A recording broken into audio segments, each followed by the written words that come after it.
Welcome on in, ladies and gentlemen, to episode number 10 of Let's Go Racing with David Starr. Tyler Jones here with you. So glad to have you with us. Coming up on today's show, we are going to be joined by Franck, U.S. Motorsports writer for Reuters. He has covered the motorsports scene in NASCAR, F1, IndyCar, you name it, for a good part of 4 decades plus. And we'll get his insights on his time covering racing and also looking ahead to the start of the 2021 season, which is just a few days away with the Daytona 500. Dominic Aragon of the RacingExperts.com is here with us as well. David, let's start with you. I know we're getting down to the crunch time here, just under 2 weeks away from Daytona, man. How excited are you right now? Man, I'm real excited. You know, I'm headed over to Charlotte, North Carolina here in a couple of days. And, God, what a stressful time it is for a lot of us drivers. But for me personally, just trying to finish up a lot of our sponsor agreements just to make sure that we have enough funding to be able to run the whole season. And, we're just waiting for a couple of phone calls and trying to solidify a couple more deals. And hopefully next Monday we'll announce what we're doing. So I'm excited. Been a lot of sleepless nights, but hey, we're here on our podcast, and I think it's awesome. We got Lewis on here with us, and what a big honor it is. I can't wait to hear some of his stories. But man, just hey, we love racing, and racing's fixing to kick off, especially our NASCAR season, and man, and seeing the auto racing on television the last couple of days with the 24 hours race at Daytona was really something special. So I'm sure we'll talk about it. But anyway, just looking forward to the season to get cranked up.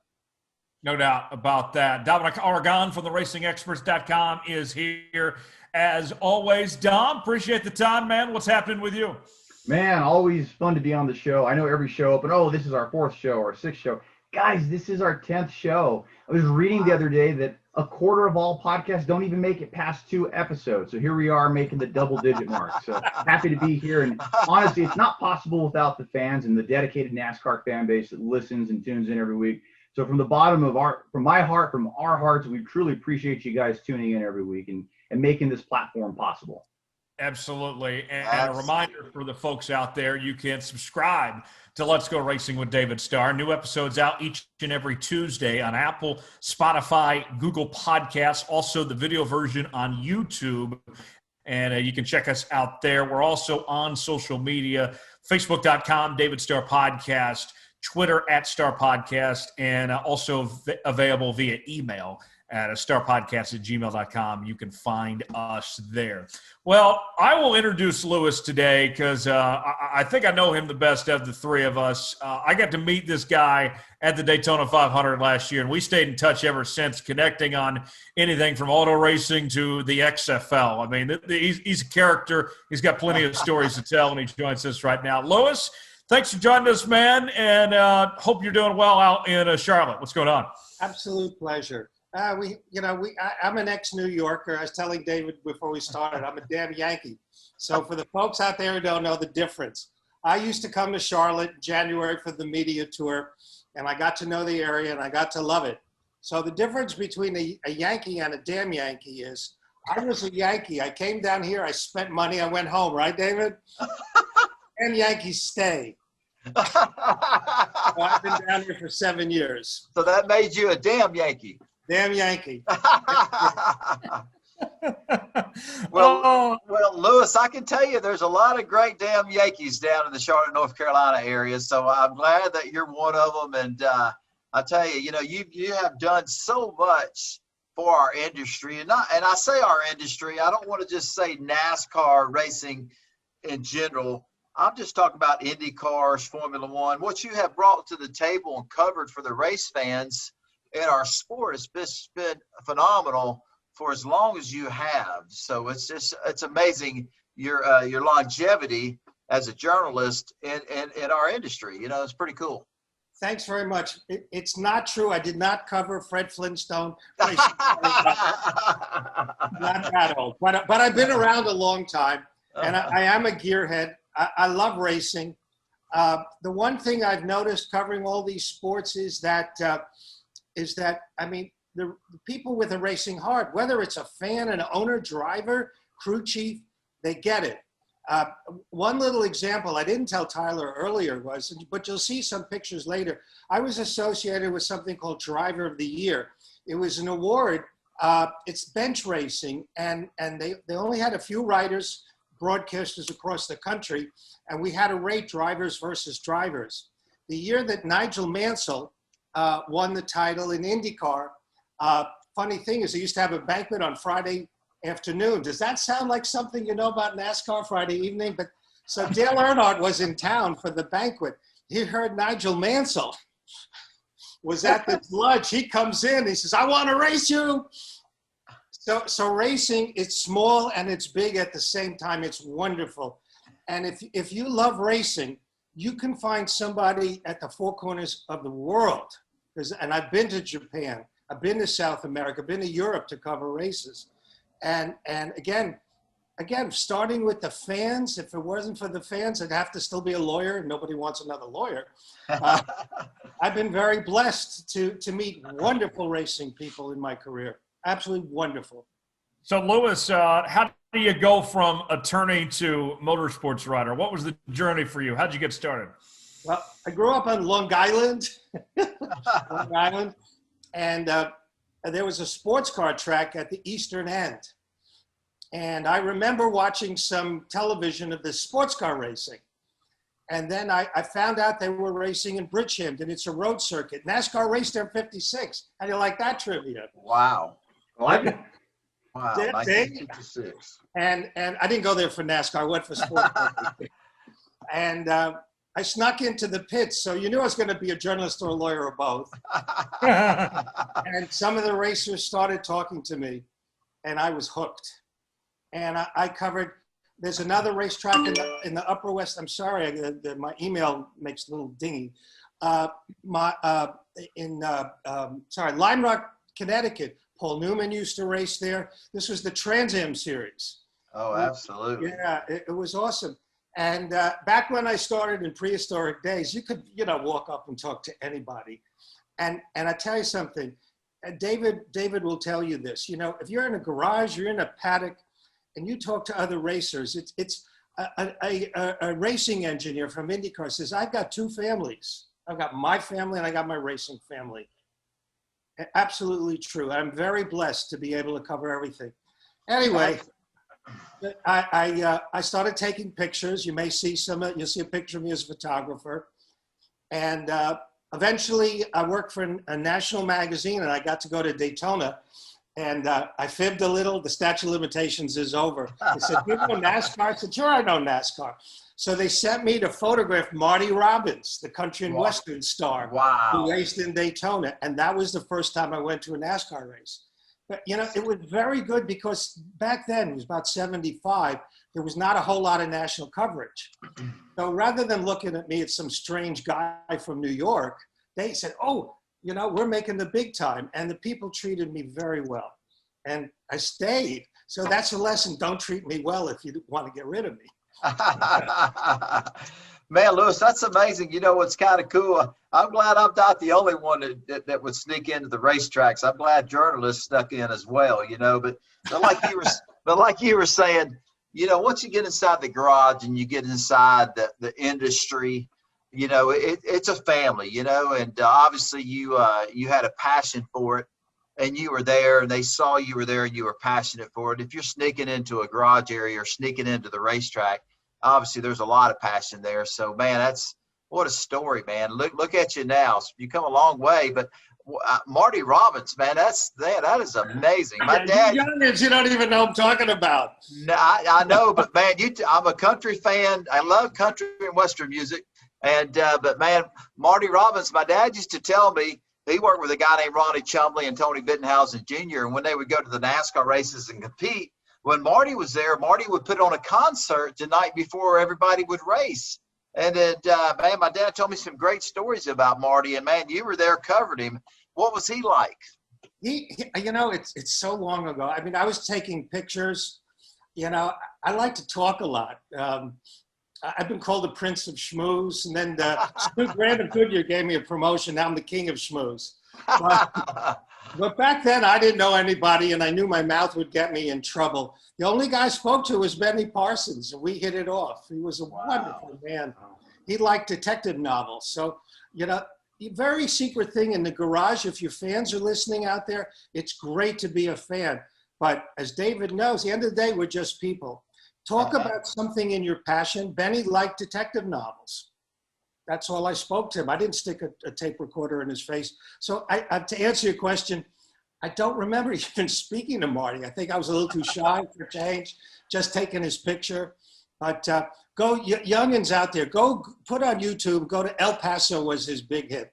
And he was a big star. So did I shock you a little there, David? You see an old guy from New York and all of a sudden. Man, that's amazing, man. What a cool story, man. Your first, I mean, Daytona covering Marty Robinson, 1974, 75, whatever year it was. I believe, man, that's like, it don't get much better than that. But God, man, you grabbed the bull by the horns and ran with it, seems like it, Lewis. Amazing, oh, yeah. you know. Well, that's it. This law was very stressful. It paid very well. But I got to the point and I said, what do I want to do with the rest of my life? Mario Andretti has a great quote. He said, and you've heard the first part, it's do what you love, and if you do what you love, it's not work. Mario says, I've never worked a day in my life. And that's how I feel. And as a driver, you get in the cockpit, you get behind the wheel, you get up on the wheel, you're in heaven. Man, you know, Lewis, you get it. And a lot of the race fans understand it, but, you know, I mean, we're all blessed here. We're all have a passion for auto racing, and there's so many forms of jobs in our industry, and to be able to make it at the level that you made it at, and Dominic and Tyler as well, you know, and you're right. You're absolutely right. It's stressful and how much work it is. You really never, ever work a day in your life. If you have such a passion and love for something and you do that for a living, you never work a day in your life. And I truly believe everything you just said, Lewis, no doubt about it. I'd like to add, today there's a lot more opportunities. Parents or teenagers out there, do your science, because there's a lot of aero. There's a lot of things. You don't just have to be a driver. No offense, David. There's a lot of really great jobs out there. So get your schooling, learn stuff, and apply. Because you can make your dream happen, you know, but you got to get the basics in. So, and there's also, as you know, in Mooresville, there is a NASCAR Institute. So there's that. But, you know, there's many more avenues today. You know, when I was a kid, you just kind of pushed your way in like I did. Shameless. But there's a lot of ways to get in today. And very important to, you know, learn all this stuff ahead of time. So, Lewis, I have to ask you, man, did you ever try your hand at racing yourself? All right. I got a million stories. So, in IndyCar, there was Team Green. It eventually evolved. It's now Andretti. It was Andretti Green. Now it's Andretti.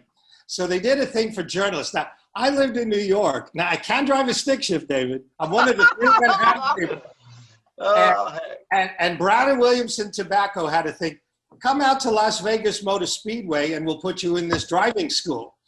Okay. I had never driven a race car, and they put me in a 1600cc Formula V.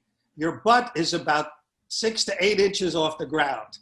The first day I was there, they just had us drive circles in a full face helmet. I wanted to toss my cookies. I was like, oh. But I get out on the track. They have I think it's a 1.2 mile road track inside Las Vegas, in the main track through the parking lot. And what I didn't know, there was a bunch of ringers from other magazines. So anyway, long story short, at the end of the end of this thing, it was Kenny Irwin had gone through this stuff, the serious part, because they talked about engineering, they talked about media relations. Really was a great course, but this was very compact. But the punchline here is, we all got a nickname after the course was over. I was the next woman to enter the Indy 500. Hey, Lewis, sounds like you guys had a good time. It's the most fun I've ever had in clothing. Man, that's awesome, and man, that is wonderful. Man, you've been doing this for 4 decades. What are some of the most intriguing, or some of the stories, or, I'm sure you have 2 or 3 of your favorite things that you covered, and it don't have to just be NASCAR racing, maybe Indianapolis 500, IndyCar, drag racing, whatever it may be. But what are some of the most interesting stuff, something that stayed with you for a long time after you covered it and couldn't believe that it was going on in our industry? The one thing, and Robbie Gordon, who raced in NASCAR, is the Baja 1000. Wow. I've covered hundreds of races, again, in Europe and South America, Japan. You go to the Baja 1000, and I could take up the whole show. It is amazing. They crisscrossed this Mexico one. You like my story. So the thing is, we were in a chase vehicle, okay? And the thing is, you never knew where there was gasoline. So they would say, don't pass gas in Mexico. If you saw a gas station, you stopped and you topped off because you didn't know. But it was amazing. Well, here's the other thing. I was supposed to be in a Toyota with Ivan Stewart. Ivan Stewart. Ivan Stewart. I mean, this guy is amazing. Oh, yeah. I thought of another story for a second. So he's the Richard Petty of NASCAR racing, basically. Oh, God, yeah, the king. Yes. The king. This is racing like you can't believe. I've been to Robbie's shop here near Huntersville. Okay, Right. I've known Robbie a long time. But so they said, would you like to do a test ride with Ivan Stewart? I said, sure. So he's telling me about things. Now, here's something most of us don't know. He said, there's people who set traps for these cars. They crisscross Baja South, Baja Sud, the Peninsula Baja. And I said, how do you know when there's a trap? He says, when there's people where they shouldn't be. I know they've set a trap. The car turn over. I mean, it's amazing. Another Man, listen, you never even realize that. I mean, just to run that race, what little I know about it, but the challenges of the terrain is already over the top. And you're telling me that this is interesting. You're telling me that the people out there set traps for the racing vehicles. They want to see them crash and do crazy things. Some of them. I mean, this is, it's not every place, but it's just absolutely. Wow. I got to tell you, as a New Yorker, though, I read about some drug raid and I was scared to poopless. So I didn't see anything of that. We started in Ensenada and ended in La Paz. And supposed to get a ride. Les Unger with Toyota, he's no longer there, but he was the marketing guy. Les Underwood, great man. He had arranged the helicopter, and there was 2 high winds for us to go in that car. So we ended up in a chase vehicle of Toyota. Now I gotta brag. I'm a New Yorker. I know city streets that meet like this. And so they had a playbook. This was before GPS. I told you, Mo. The guy had a notebook. And I'm hearing him say directions. I'm sitting in the back seat. We got this professional chase driver, okay? And he's telling the navigator, and he's telling the driver what to do. And so he's reading out this instruction. I'm sitting in the back seat with Mike Harris of Associated Press. It was kind of like Wade and Higgins. That's how we were. David will know that. It's two of you guys. Classic NASCAR journalists. Yes. They're wonderful people. So anyway, the guy reads out, make a left turn at the power station. Okay? We don't turn at the power station. We turn at a little repeater or whatever. I'm not going to open my mouth. I got a big mouth, but I'm not going to open my mouth because he's the professor. He got lost. So what you're saying, Lewis, you should have opened your mouth. I should have. Now people want me not to. But Lewis, yeah. In those chase vehicles, I mean, it ain't like you're on the highway and everything. You're riding smooth. I mean, you're out in the terrain. It's not an easy ride. Well, no, they're on Mexico 1. I got to tell you this. So there was another guy, Marty Fioca. He worked with a shock absorber company. And his 65-year-old dad, Ziggy, was driving this. It was a, you know what to call this better than me. It was like a Ford 150, but bigger with a camper in the back. And the thing is, for the competitors, they would zigzag across Baja. but we took Mexico 1. Mexico 1 is a 2-lane road. 20 minutes on the way, Ziggy gets a little too close to the center line. Bang! The left side mirror gets taken away by a truck. So he's constantly cheating to the right. Okay, Baja Sud is below sea level. All of a sudden, now we're in the middle of the night, a truck comes near, he veers off to the berm, and we hit a drainage pipe or something, bam, flat tire. Luckily, this thing had 4 tires on the back, but we're stuck in the middle of nowhere. And I'm thinking, I'm gonna die. I'm gonna die. The drug lords are out there. Yeah, but we had a radio and a 2-way radio, and there was a guy in a helicopter called Angel, you know, and the Toyota team came to change our because this had been rented from in Los Angeles, and it said if you get a flat tire, call the CAA. Well, there's no CAA, California Auto Association, but we didn't die, and I'm here telling you the story. That was all the races I've been to: Daytona, Le Mans, Indianapolis, Monaco. Wow. There was nothing like it. You got to talk to Robbie sometime when you see him. Maybe he'll get you in one of those things. Absolutely. That's we had Brendan Gaughan on not too long ago, and he talked about Baja, you know. But it sounds like to me, hell, just being in the chase vehicle, you know, y'all are in danger, man. That sounds like a road I don't want to be on, man.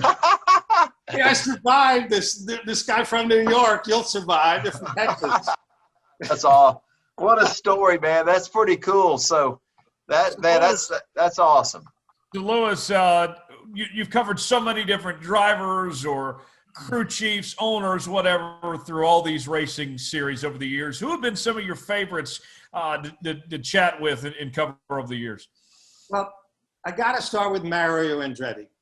And the thing about Mario is when I go back to saying people get it, he can talk to you about drag racing, motorcycle racing, NASCAR relays. He won the Daytona 500. 1967. Yep. He is the most complete person I've ever met. He's, you know, he grew up under threats of Nazi Germans occupying Italy. Wow. You know, a lot of people don't know this stuff. Amazing. And he came over here with he and Aldo, who just passed away, his twin brother. Sad. They came over with almost nothing, running away from the communists from Yugoslavia. It's too long to tell you the story about parts of Italy. But anyway, he came over. They made a life. Then he started dirt track racing in Nazareth and stuff like that. He can sit with kings and queens, and he can sit with 16-year-old motorcycle racers. He really is amazing, and no airs. No, I mean, it's just so easy to talk to. And you know, I had a holy trinity of my gods early on, David. It was Mario, Mark Donahue, who raced for Penske, and a Scottish driver named Jim Clark. I never got to meet Clark. He died in '67. But 2 years ago, I got to go to the Jim Clark Museum in Dunes, Scotland. Wow. And I paid my respect. And you would have loved Jim Clark, though. He owned a sheep farm. he owned a sheep farm. Yeah, family sheep farm. Well, he wasn't racing. He tended the flock. Wow, I never knew that. Yeah, these Formula One cars in the '60s, looks like you could have bent it, you know, with 2 fingers. Definitely Danica could bend it with. She's so strong with the leg muscles. But that's it. Yeah. He drove these things, and he won world championships. And I never got to meet him. And but I paid my respects 2 years ago up in Scotland. So these were my heroes. I spoke to Mark a little before he died in after a Formula One wreck in Austria. But Mario but I sent Tyler a picture of Mark Martin. I got to tell you, you know, many drivers are friendly, but for decades, Mark Martin was one of the most accessible as a person beyond his driving. And one of the first people, you know, I hung out with a little. I don't want to brag too much, but, you know, again, I moved to Charlotte. I have some friends, but, you know, Arlene said, come on over. I've never been invited over to my house before, you know. So Mark, too, is absolutely, you know, he's right up there. Again, I got into stock car racing and NASCAR a little later after my sports car stuff, but there's so many. Hey, I get along with Ryan Newman. Are you listening, Ryan? He doesn't get, supposedly doesn't get along, but I get along with Ryan pretty well. Lots of the IndyCar guys, lots of the sports car guys. You know, again, just golden rule, just talk to people. And like, I talk a lot, so they like that. David will remember Mike Mulhern. Again, you guys won't. Yeah. Mulhern had a tape recorder in your face constantly. Yeah. They said, you don't get stories that way. No. You know, just chat. No. And I mean, there's so many. Don Miller of Penske was a great guy I got to know. I got to tell you someone I don't think anybody here has heard of, but the groundskeeper, when I say groundskeeper, he did the track at Indianapolis, this Clarence Cagle. He knew racing tracks and he knew everybody. And I'd sit and keep my mouth shut and listen to his stories. You know, he was a wonderful man at Indy. Oh, there's just so many people in racing. Golly, even in Formula One. Formula One is tough. I got to say that. Sometimes they look at us Americans as country cousins. I got to say. You are from New York, Louis. They say, "Hey, we rescued your butts twice in the 20th century. Give me a little respect." You know? But I've been to Monza. You haven't seen banking till you've seen the Parabolica in Monza, David. Wow, that's amazing. I've only seen it in pictures. Unbelievable. IndyCars raced there in 60 and 61, and I can't believe they were there. You know, like the cliche was, that was when the racing tires were skinny and the drivers were fat. Absolutely. Wow. I can't believe that. The Parabolica there, absolutely stunning. When you walk up to it and it's like, oh, I got a banking story for all of you now. Awesome. So the first IndyCar, and you're going to like this because this is NASCAR and Formula One. Yeah. So for the first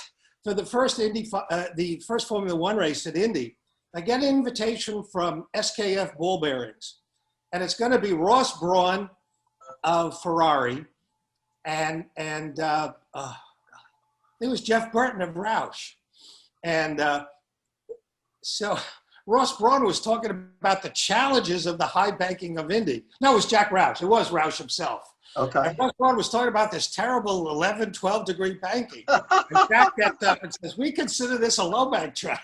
Yeah, it's a very low bank track. That's amazing, man. Wow, Louis, you unbelievable, man. Just to hear you speak and all the different stories, and just to reflect on Mark Martin, man. You know, Mark Martin's not only is this one of the all-time best NASCAR race car drivers ever, but what a great person and just a class act. I'm hearing you speak about Mark, and man, I understand everything you're telling me. What a great man, great race car driver, but even just a winner as a person. And Ryan Newman's a hard charger. Great. I mean, I love Ryan. He's a good dude, you know, but we're racers. I mean, that's what we do. I mean, once we put that helmet on, we become different people. But Ryan's great family. But man, I love hearing your stories, man. That's amazing. So I sent a picture to Tyler. He said he's going to show it, but if he shows it or not, you're going to love this.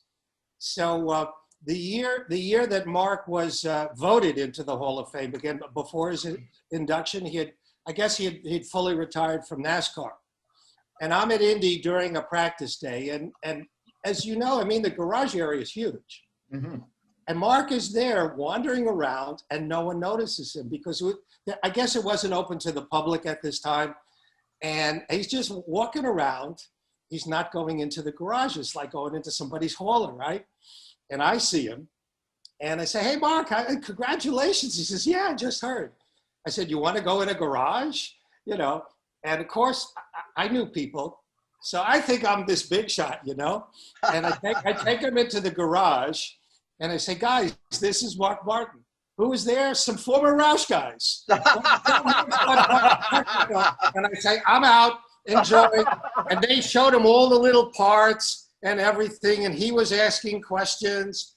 And it was beyond my technical. I'm a storyteller. I know where the engines go. You know, I know that stuff.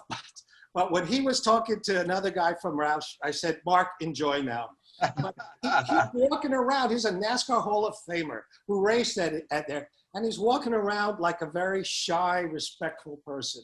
That's what I love about him. I mean, absolutely salt of the earth. And really it was such a pleasure that I got to walk him into a garage so he could talk to somebody. You know, Lewis, it's just, you know, the word that comes to my mind, and knowing Mark like I know him, very humbled man. I mean, he didn't tell you how great he was. He showed you how great he was. You know what I mean? And that's humbleness. When you say Mark Martin, I think a winner as well. And what a great story. And he was probably, you know, like all of us, when I go to Indianapolis still, we've been racing there for a long time now. But man, I walk around in awe, just taking it in, just to be there at the Speedway. So much history, you know what I mean? And every time I step on the grounds of the Indianapolis Motor Speedway, you know, I think of just all the history and how long it's been there. Still, just that great feeling, just it's still amazing. And I'm sure Mark was probably doing the same thing. He was like a little kid, you know, when he got up close to the IndyCar and he was asking really educated questions. Mm-hmm. He was on another plane. He was just, this smile came from within.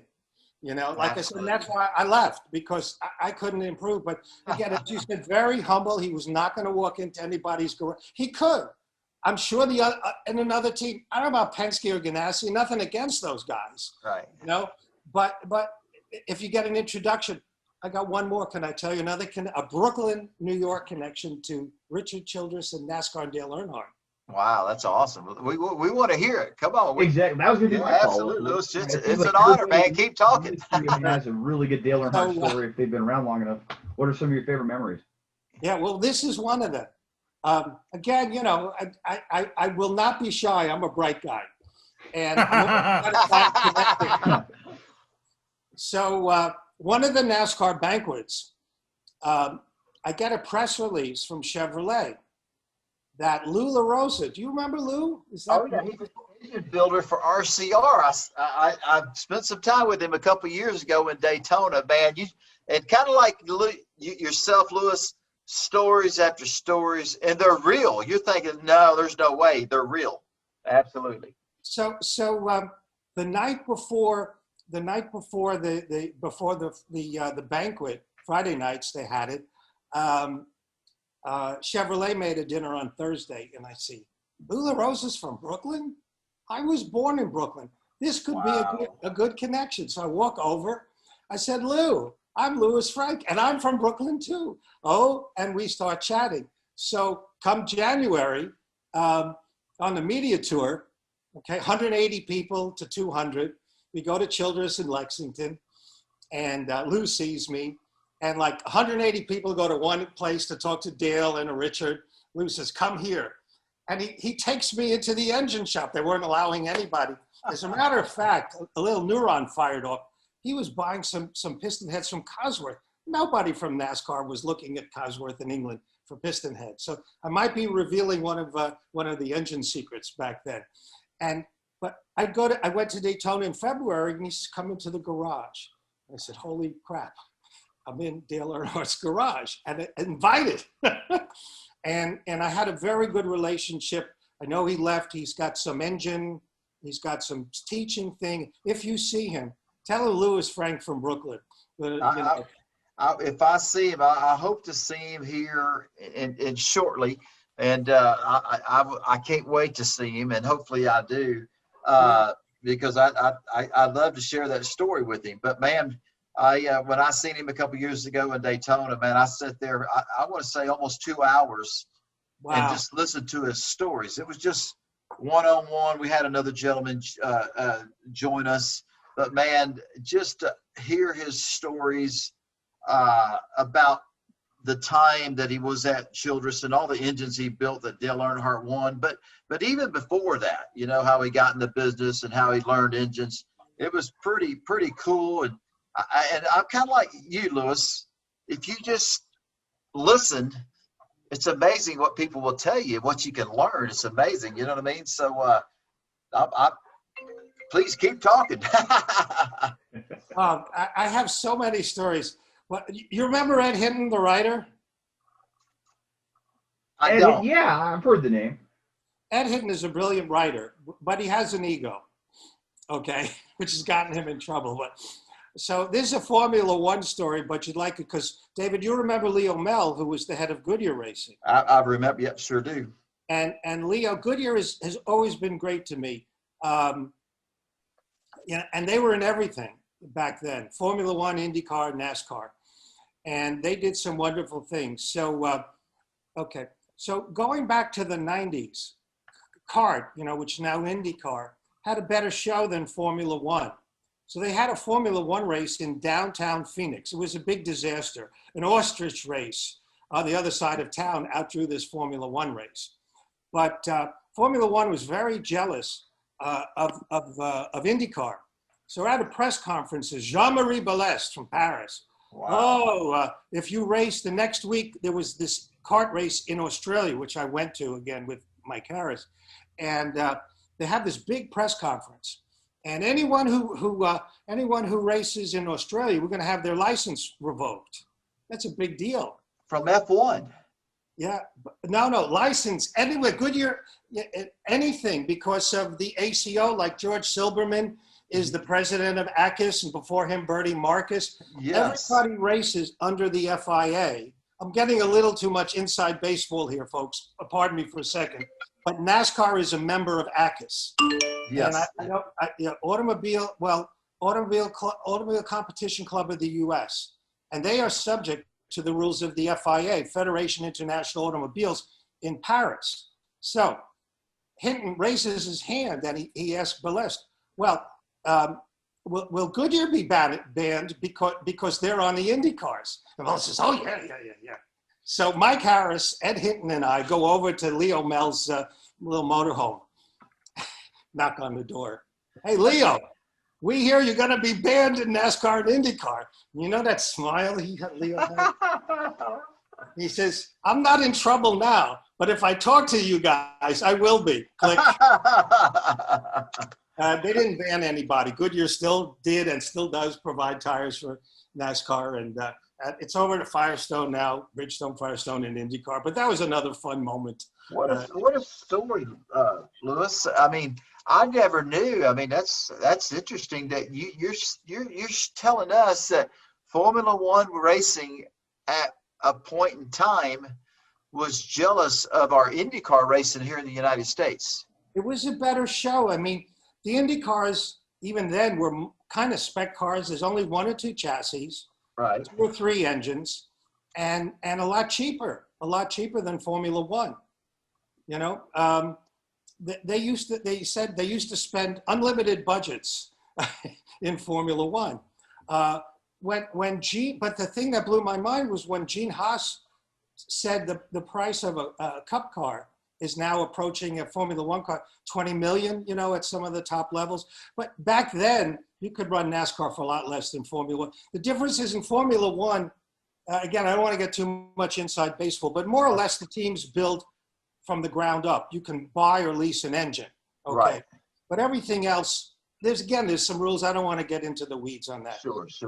But it's very expensive. They have their own wind tunnels. I mean, Mark Donohue said they use a material called unobtainium. Unobtainium? That's awesome, man. Unobtainium. If you ever get a chance to go to a Formula One factory, it's not a shop. But I tell you, the Cup cars now they're right there. What outsiders don't realize is how much science goes into Cup cars. Oh man, lots and lots. Technology. Lewis, speaking of all that, one more question before we get to our news and notes segment. I want to ask you, and this is kind of a loaded question, but goes along those same lines. What do you make of just the state of auto racing right now, where everything stands between the series you mentioned, NASCAR, IndyCar, F1, all those things? What would you say that the health is of the major motorsports worldwide right now? No, I don't have any short answer, but I'm first going to talk about NASCAR and IndyCar. And let me talk first about IndyCar. Roger Penske, who is the super fan and the best thing that ever happened to IndyCar was him buying the Indianapolis Motor Speedway and IndyCar, because he's got a heart like Bill France Sr., who I never met, and Bill France Jr. I mean, it's not the money. He really, this is his DNA. IndyCar will be fine. It's got things, but they're expanding. But I have to tell you, NASCAR, I'm not blowing smoke up your skirts. They did the best job last year. You didn't hear about COVID like the NFL or some of the other things. And you see the new teams coming on. It's a very healthy sport.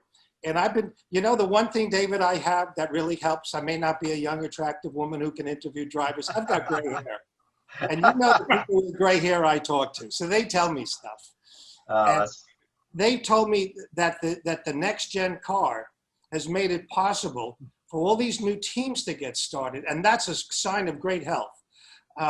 As a sports car guy in that, I love the next-gen cars. I can't wait to see them. I love the sound of them.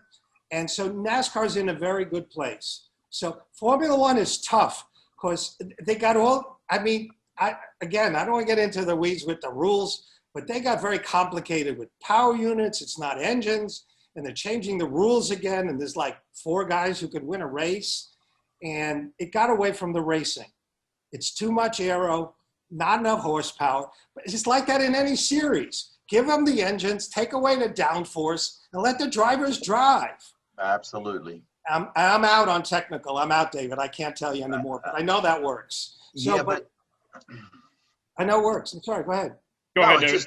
I love to hear Lewis's perspective. It's very interesting, and I totally agree with you on the NASCAR stuff. I think that, the health of the sport obviously is there's been some challenges, but just talk about the NASCAR side.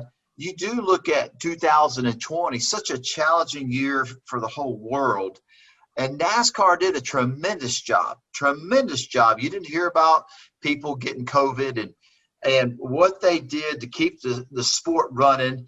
And the competition on the racetrack was unbelievable. And to crown all the champions and have it come down to the last race, Lewis, what you're saying, I totally stand right behind you, beside you. NASCAR did a heck of a job with the 2020 season. To add to that, David, when you look ahead to 2021 here, this new schedule, the changes that are coming in, this seemed like this.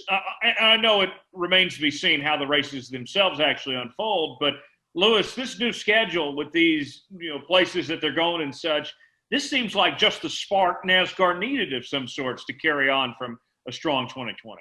Yeah, things evolve, but again, going back,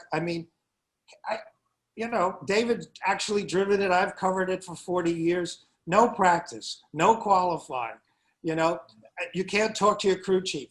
And they put great machines out on the track. And the management said, okay, we've got to make some changes because this is not 1949 anymore. We've got to mix it up a little. Bristol going dirt, old school, new school, 7 road courses. Man, I love Road America. For everything. I know Xfinity raced there. IndyCars were amazing. If you get there, I don't know if you, forgive me, David, if you didn't run there, try the double brats sometime. Double brats. Work out before and after because you're going to get very full. But Road America is a gorgeous part of America. About an hour and a half outside of Milwaukee. COTA, oh my Lord, Circuit of the Americas. I went there. Shell flew a bunch of us. Thank you, Shell. Flew a bunch of us from during a Cup weekend to meet with the Ferrari team. At that track, Formula One, like I said, they know how to spend money. You can almost eat off the track. That's how great it is in the tower there. There's a lot of elevation changes. That's going to be very challenging for drivers. I look at that. And the Roval. I'm sorry. I love the Xfinity race last year. Forgive me. My 2 things as a non-racer, I look at how a driver races against the teammate and how you race in the rain. To me, that's the top test. And to watch people who aren't used to racing in the rain find their way, that is, look, the race cars are accidents that just haven't happened.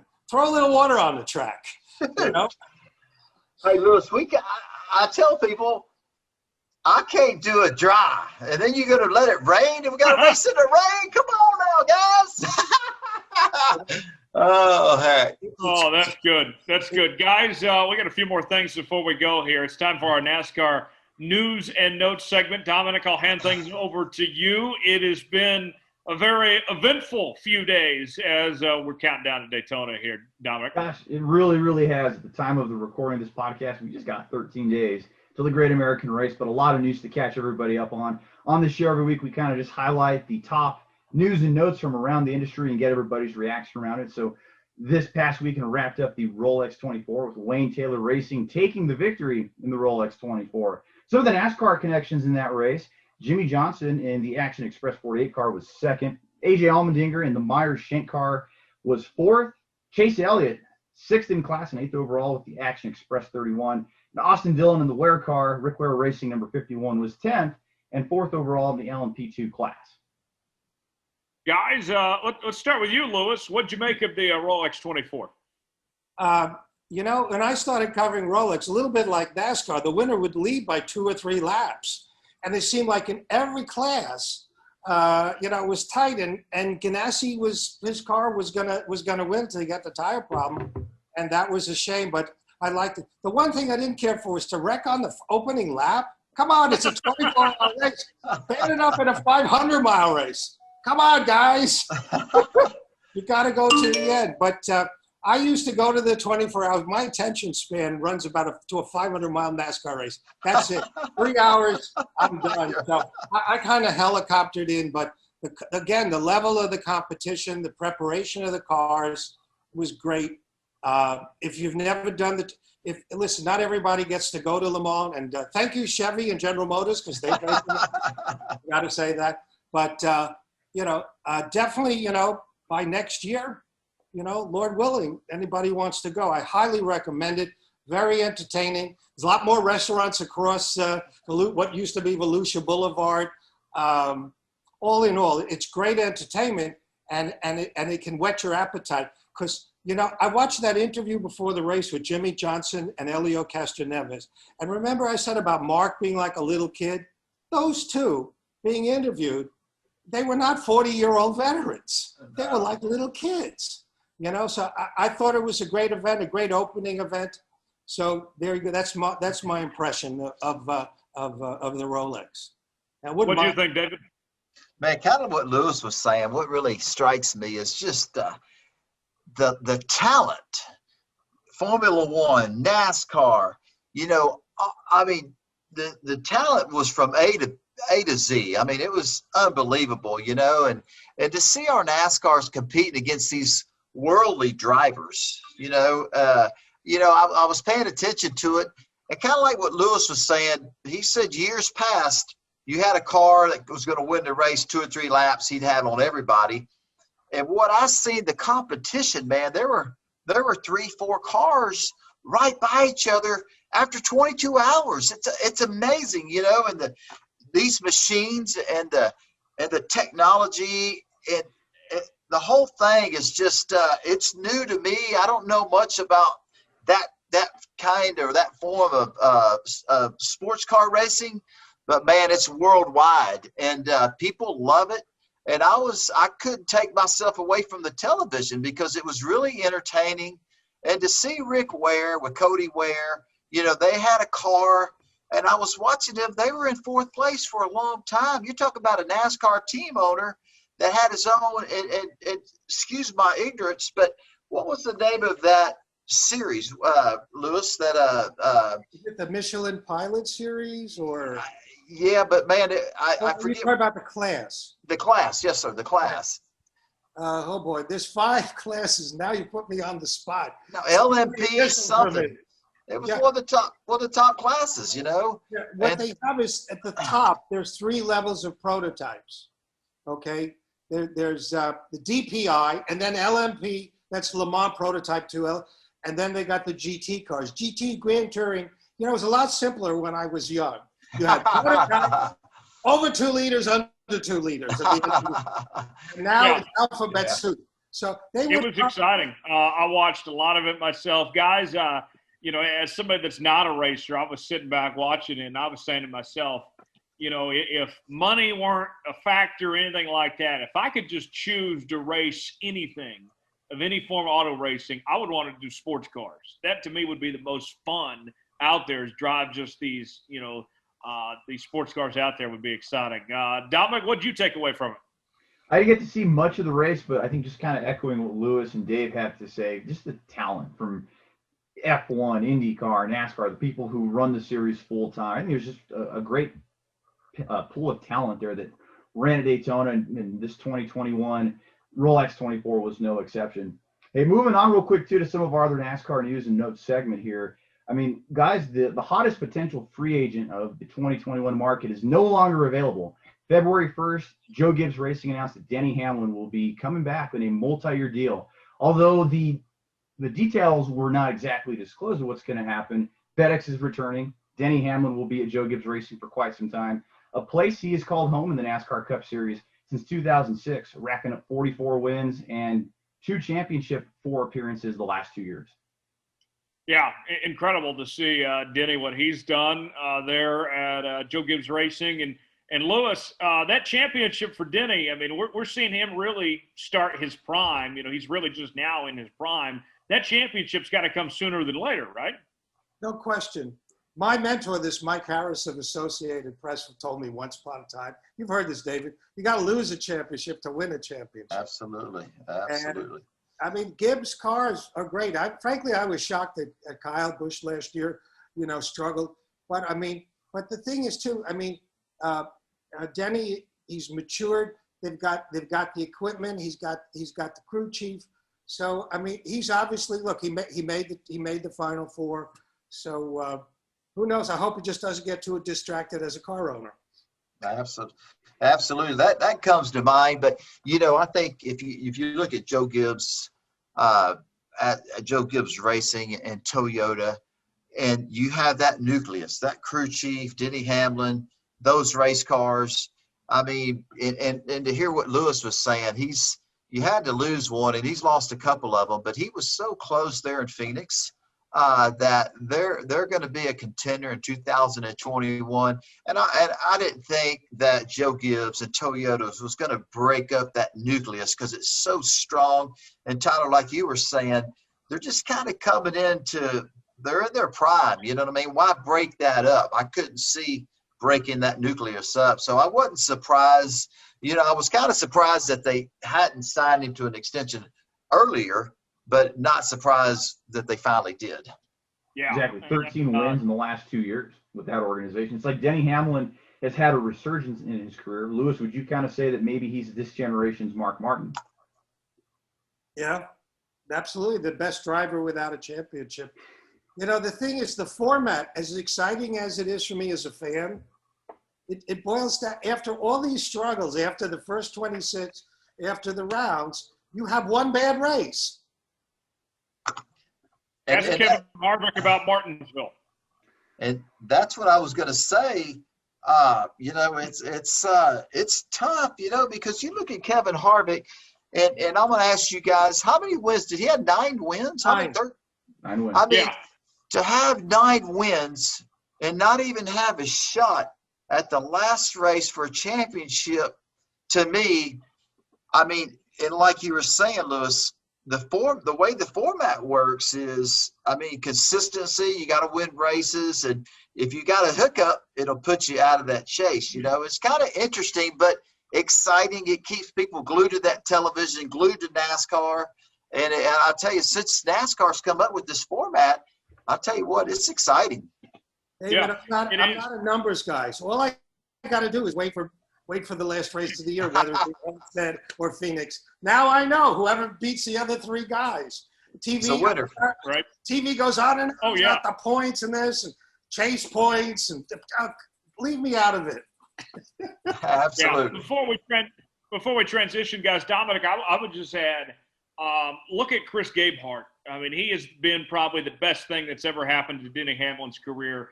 That crew chief pairing the last 2 years has been as good as any pairing in the sport right now. I absolutely agree with that. Again, 13 wins over the last 2 years. We were talking 2.5 years ago, Denny Hamlin going winless throughout 2018, breaking one of the longest winning streaks in Cup Series history. And oh gosh, Denny Hamlin's washed up, and then goes out and wins the Daytona 500 in 2019, goes on to win Texas, wins at Kansas, and just continued that streak into 2020. I think that road to the championship, Denny Hamlin's going to be a part of that over the next few years. Yeah, I think Chris Gabehart deserves a lot of credit for that. Absolutely. Dominic, we have anything else, or we good? We're good. Let's move on to the next segment. All right, final segment. It is our Ask David segment. We ask you to submit questions to us on Facebook, Twitter, and via email. And we got one question, and then I got a surprise after that. So let's start out with a question from Mary on Facebook.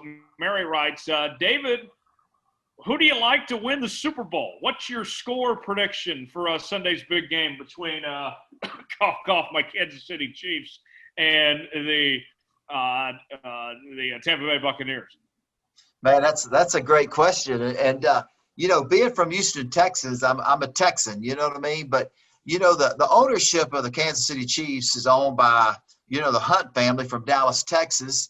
And you got Patrick Mahomes, the quarterback. I mean, he's the next Tom Brady. I mean, this guy is – I mean, when we're watching him, we're seeing greatness, his connection to Texas. I got Andy Ross, Stan Ross, great friends of mine that lives in Kansas City that are involved in our NASCAR racing. And they sponsor the Chiefs. But, man, I have to say – that I'm a Tom Brady fan, and here's why. Because his longevity, he's kind of like Lewis in the sport. No, I mean, really. I'm out. I can't. No. No one has put me in the same paragraph with Tom Brady. No, I'm just talking about your longevity in our industry, Lewis. I mean, there's no denying what you've done for the industry and how great you are. You know what I mean? It's just, it is what it is. And you look at Tom Brady, there's no denying the guy, I wasn't always a Tom Brady fan, but I respect his ability and I respect his age and how old he is and how great he still is. So, I mean, I have lined up and just as you learn about these people, that's not my industry, but as I read more about Tom Brady and hear his interviews and pay attention to him, he's kind of like a Mark Martin. He's a great guy. He's humbled. He doesn't have to tell you how great he is. He shows you on the football field. And I would like to see a 43 or 44-year-old man win the Super Bowl. Now, because Patrick Mahomes is going to, to go to the Super Bowl back-to-back, I mean, that guy, he's going to be a Tom Brady, maybe even better. But you're asking me about our Super Bowl coming up this Sunday. And I hate to say this, but I won't be cheering for Tom Brady. But I can assure you it's going to be a great Super Bowl. And you can't go wrong with either teams. But I'm a Tom Brady fan. So give me your pick, David. Who you going with? What's the score? Well, I can't give you – I don't know. I'll tell you what, it's hard to bet against the Kansas City Chiefs. I can assure you that. And Tom Brady and the Bucs got their work cut out for them. I hope they win, but, I think in reality, what's real, it's going to be a challenge. You know what I mean? So that's all I can tell you. I think, it's going to be hard to beat the Chiefs in the Super Bowl, but I'm cheering for Tom Brady. All right. So we got one picking the Chiefs. You guys know I got to take my Chiefs. They've been just phenomenal these last 2 years. We saw these teams play earlier in the season, and the Chiefs just manhandled the Bucs. It was close because they let it get close. I like the Chiefs to take care of business. 34-27. The Bucs compete, but certainly just not enough horsepower. Lewis, of course I know you're a big football Chiefs, fan. Tyler, of course. Yes, of course, I'd take the Chiefs, but I wouldn't have. But that's my honest opinion anyway. I'm 34-27. Lewis, I know you're a big football fan. What do you think of this Super Bowl? Well, I'm a little conflicted as a former New York Giant, Jersey Giant, Joe Namath Jet, now the Panthers. But without super knowledge, I go for the old guy. But as you said, I think Tom Brady and Mark Martin, because they could win at any age. Absolutely. And I think that's a great story. And like David said, Mahomes, he'll win many championships. But it would be a drop mic moment for Tampa Bay to take it. It'll be close. But I told you I'm not so good with numbers. So we'll leave it at that. I don't care. 2 for Kansas City, 1 for Tampa Bay. Dominic, what do you think?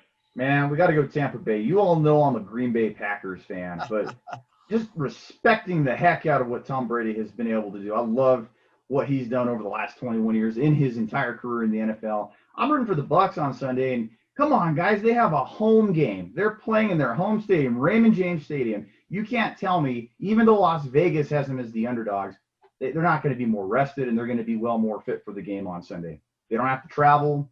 Those Bucs are going to be well rested. The first two to play at home in the Super Bowl. Got to go the Bucs by 4. Okay, so there you have it. That's our picks for the Super Bowl. Going to be a lot of fun. Go Chiefs! Let's go back to back, guys. For Patrick Mahomes, most important Super Bowl he'll ever play in, going up against Tom Brady.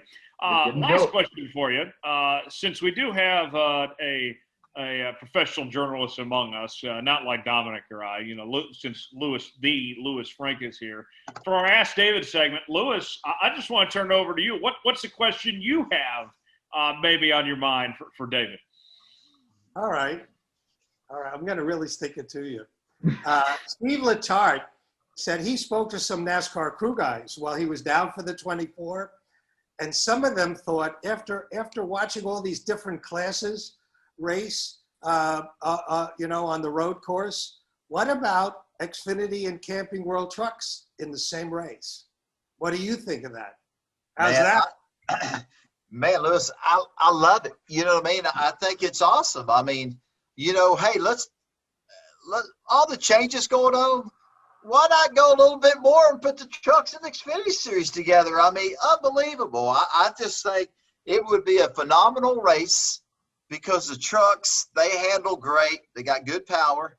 And, the Xfinity cars don't have as much downforce as the trucks do. But I'm all for it. I love what Steve Letarte is saying. And I agree with them. If NASCAR's changing all this stuff up, we see all the changes. Hey, let's just go a step further. Put the trucks in the Xfinity Series together and let's run a road race. Absolutely. I think that would be really cool. I think the fans I think they would love it. It would be something different. And hey, you never know. It might be so freaking awesome that it might be something that, it might be something new. Who knows, Heck, maybe even throw the cup in there of some sort. Yeah, all right. Small steps. Yeah, that's right. Well, here's speaking along those terms, too. David, what about, I know the Coke 600's a great race and how long it takes. What about an endurance race of some sorts in NASCAR? What if you guys had to go for 12 hours or 24 or something like that? What did you think of that idea? It's interesting that you mentioned that. I've always respected the Coca-Cola 600 because of the length of the race, and then you throw on that day to have Monaco, and then you got the Indianapolis 500, and then later that evening you got the Coca-Cola 600. But I think it would be freaking. I think it's a doable deal. It'd be kind of cool to see NASCAR come out with like like you said, an 8 or 6 hour race. I don't know if they're even talking about that, but why not?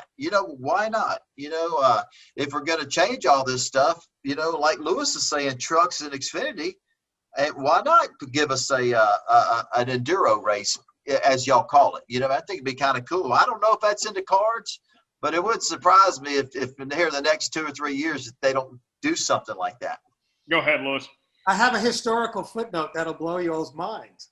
Sure. Once upon a time, at the 24 hours, they did a special class called GTX. They took some cup cars, and I remember Arturo Rosario, I think it was he, in a Dodge with drum brakes. And he could barely get this thing to turn. It was the days where you could stand in the engine bay and all this, and the Porsches are taking the corners, and I don't think he finished. But watching a cup car, with old technology, run against it was great entertainment. I really don't recommend it, but they gave it a try. GTX, look in the 70s, so it did happen. Yeah, that's pretty cool. And I would love to see NASCAR maybe do.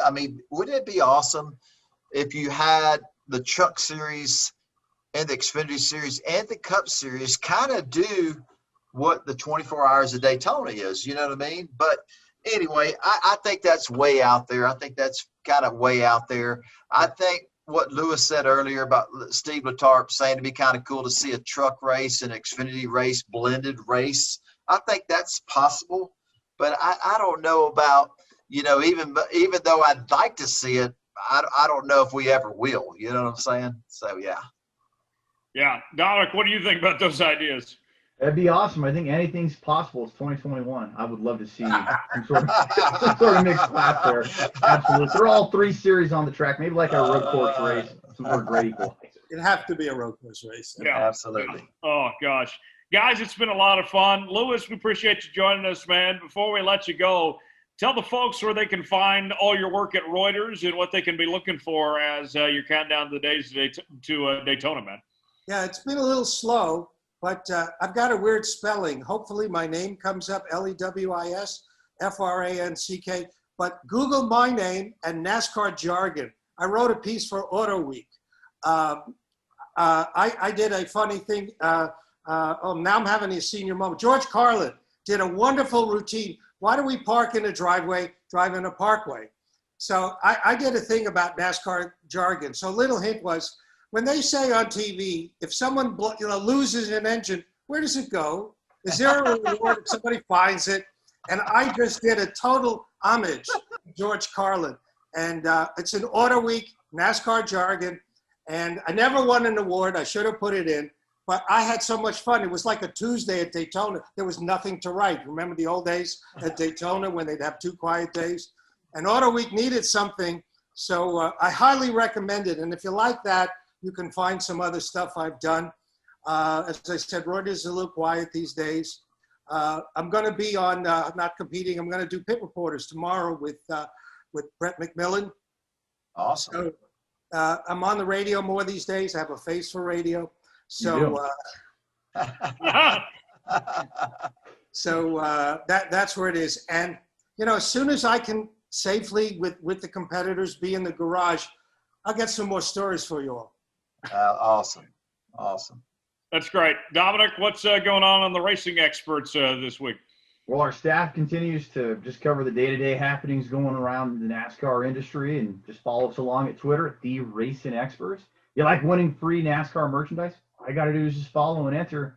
Your name could be chosen. You could be winning some free NASCAR memorabilia. So we got all that going on this week. Love it. David, next week we'll have a big announcement as far as your plans for 2021 goes, and I know that you're getting excited for this to all be finalized in the next couple of days. Yeah, no doubt about it. First of all, I want to thank Lewis. Man, Lewis, just love hearing your stories, man. It's amazing what you've seen and participated in our industry, and it's cool to have somebody like yourself on our podcast. So thank you for agreeing to come on with us and share with the fans your knowledge of our great industry. And man, I look forward to next Monday announcing what we're going to be doing in NASCAR in 2021. It's going to be my 24th year as a NASCAR driver, and man, that passion still burns as hot inside my body. And man, I can't wait to get to Daytona, man. When you drive through that tunnel, I'm like a kid in the candy store. I just can't wait to get out there and try to win at Daytona. So pretty awesome. A lot of cool stuff going on for our whole NASCAR industry, and to kick off Speed Weeks and the racing season this past weekend at the 24 Hours of Daytona was awesome. So I'm excited to have all the fans tune in to our podcast and listen to us. And we like to hear some of your feedback, how we can make our podcast better for you fans. Tell us what you want us to, who do you want us to interview? Tell us, just give us your honest opinion. But I look forward to getting behind the steering wheel and racing again at Daytona. It's going to be awesome. Yeah, we're excited. Real quick here, just want to kind of throw in again, echoing what I said at the beginning. This show is not possible without the fans. So thank you all for tuning in and making these 10 shows possible. We look forward to having these first 10 of many. And just thank you guys so much for all you do, because this show's nothing without the fans. Yeah, absolutely. We thank you for listening and joining us each and every week. Big thanks to Lewis Franck also for joining us. For David Starr, Dominic Oregon, I'm Tyler Jones. We'll put the checkered flag out on episode 10 of Let's Go Racing with David Starr, and see you next week. here on Let's Go Racing. So long, everybody.